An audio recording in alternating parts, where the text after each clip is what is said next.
మధ్య కాలంలో ప్రతి ఒక్కళ్ళు అంటున్నారు గుడ్ హ్యూమన్ రిలేషన్స్ ఉంటే గుడ్ హెల్త్ ఉంటుంది అని. సో ఇది ఎంతవరకు కరెక్ట్? ఎస్, అంటే ఒకప్పుడు మానవ సంబంధాలు బాగుంటే ఆరోగ్యం బాగుంటుందని ఏదో కామన్గా చెప్పేవారని కొంత రీసెర్చ్ జరిగింది దీని మీద. జరిగిన తర్వాత ఇప్పుడు మనం అంటే ఒకప్పుడు మన ఆహార పదార్థాలు ఏదైతే మనం తీసుకుంటామో దాని మీద మన ఆరోగ్యం ఆధారపడి ఉంటుందని జరిగింది. యోగా, మెడిటేషన్ అలాంటివి చేస్తే మనకి ఆరోగ్యం బాగుంటుందని ఒక మాట చెప్పారు. ఇవన్నీ ఓకే. వీటితో పాటు ఒకవేళ తగ్గినప్పటికీ నువ్వు మంచి మానవ సంబంధాలు కలిగి ఉంటే, అంటే ఎదుటివాడిని ప్రేమించడం, ఎదుటివాడిని అర్థం చేసుకోవడం, ఎదుటివాడికి హెల్ప్ చేయడం, ఈ 3 గుణాలు ఎప్పుడైతే నీకు ఉంటాయో, అంటే కామన్గా మన ప్రతి మనిషి ఏముంటారండి, మనకి ఎంపతి ఉండాలి, సింపతి ఉండాలి, కాస్త మనం జాలిపడే గుణం ఉండాలి, మనం కరుణ చూపించగలగాలి, అలాగే ప్రేమించగలగాలి. మీరు గమనించారో లేదో, భగవంతులందరికీ కూడా ఈ గుణాలు ఉంటాయి. భగవంతులుగా మారినటువంటి అందరూ, భగవంతుడిగా పూజింపబడుతున్నటువంటి షిరిడీ సాయిబాబా గారు కానీ, సత్యసాయిబాబా గారు కానీ, సోకాల్డ్ పీపుల్ ఎవరైతే పెద్దవాళ్ళు ఎక్కువ మంది చేత పూజింపబడతారో వీళ్ళందరూ కూడా ప్రేమించే తత్వం కలిగి ఉన్నవారు, అర్థం చేసుకునే తత్వం ఉన్నవారు, గివింగ్ నేచర్ ఉన్నవాళ్ళు.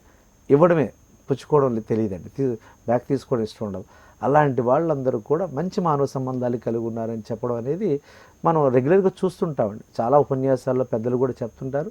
సో మానవ సంబంధాలకి ఆరోగ్యానికి సంబంధం ఉంది. చక్కటి సంబంధాలు ఉంటే మంచి సంబంధం, ఆరోగ్యంగా ఉంటాడు.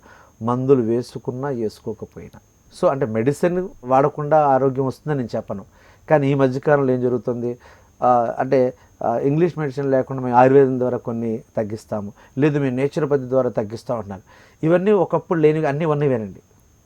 మనకున్నటువంటి ఏదైతే చరక సంహిత ఇట్లాంటి గ్రంథాలు ఉన్నాయో అన్ని చోట్ల మనకి హెల్త్ని మనం అద్భుతంగా చేసుకునే అవకాశాలు మనకున్నాయి. అక్కడ ప్రధానమైన పాత్ర ఏంటంటే మనం ప్లెయిన్గా ఉండడం, మనం ప్యూరిటీగా ఉండడం, మనం రియాలిటీగా ఉండడం, మనం హంబుల్గా ఉండడం, సత్శీలం కలిగి ఉండడం. అంటే ఎప్పుడైతే ఇలాంటి ఉత్తమ లక్షణాలు కలిగి ఉంటాడో వాడు ఆరోగ్యంగా ఉంటాడండి. అప్పుడున్న ఇన్ని హాస్పిటల్స్ లేవు కదా, ఇన్ని మల్టీ స్పెషాలిటీ హాస్పిటల్స్ లేవు.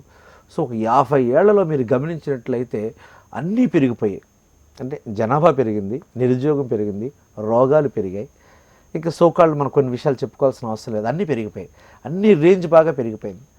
కారణం ఏంటంటే ఇక్కడ మనిషి తన జీవన విధానంలో అంటే సంపాదన అనే పరంపరలో ముందుకు సాగుతున్నాడు తప్ప వాట్ నెక్స్ట్ అనే విషయం మర్చిపోతున్నాడు. దానివల్ల ఏమవుతుంది, అంటే బాగా డబ్బులు సంపాదించిన వాళ్ళకి ఎక్కువ సమస్యలు వస్తున్నాయి. మీరు ఒక 40-50 ఒక 45 ఇయర్స్ 50 ఇయర్స్ దాటిన వాళ్ళు బిజినెస్ పీపుల్ మీరు చూస్తే సుమారుగా 90 మందికి బీపీ, షుగర్ ఉంటుందండి పక్క. అంటే ఆ రెండు పక్కనే ఉంటాయి. సో ఒకప్పుడు రైతు వారి పద్ధతితో ఉండేవాడు, రైతు బ్రహ్మాండంగా కష్టపడి పనిచేసేవాడు. ఒక 30 ఏళ్ల క్రితం వరకు షుగరు, బీపీ అనేది ఎప్పుడు రైతుకు రాలేదండి. రైతుకు అసలు ఎప్పుడు ఇలాంటి ప్రాబ్లమ్స్ లేవు. బట్ ఈ రోజులో చూసినట్లయితే అందరికీ అన్ని రకాల ఆరోగ్య సమస్యలు వస్తున్నాయి. డబ్బులు చాలా ఉన్నాయి, వైద్యం చేయించుకునే అవకాశం చాలా ఉంది. ఇటు ప్రైవేటు సంస్థలతో పాటు గవర్నమెంట్ కూడా ఈరోజు అద్భుతమైన రాయితీలు ఇచ్చి చాలా ఉచితంగా కూడా మనకు ఆరోగ్యం ఇస్తున్నాం. అసలు ఉచితంగా ఆరోగ్యం ఇవ్వాల్సిన అవసరం లేదండి. అసలు అనారోగ్యం రాకుండా ఏం చేస్తే బాగుంటుందనే దాని మీద ఏమైనా అసలు వర్క్ జరిగితే, అలాంటి ప్రయత్నం ఏదైనా జరిగితే డెఫినెట్గా ఇన్ని హాస్పిటల్స్తో పని ఉండే అవకాశం లేదు. మానవ సంబంధాలు మెరుగుపడడం ద్వారా ఆరోగ్యం కుదుట పడుతుంది. ఎలాంటి వ్యాధిగ్రస్తున్నైనా సరే అంటే మంచి వాతావరణం, మంచి సంబంధ బాంధవ్యాలతో ఆ వ్యక్తిని మనం అనారోగ్యం నుంచి ఆరోగ్యంలోకి తీసుకొచ్చే అవకాశం ఉందండి. థ్యాంక్ యూ సో మచ్ దారపు నాగిరెడ్డి గారు. ఈరోజు హ్యూమన్ రిలేషన్స్ ఎంత ఇంపార్టెంటో తెలియజేశారు. Thank you so much. Thank you very much అమ్మా.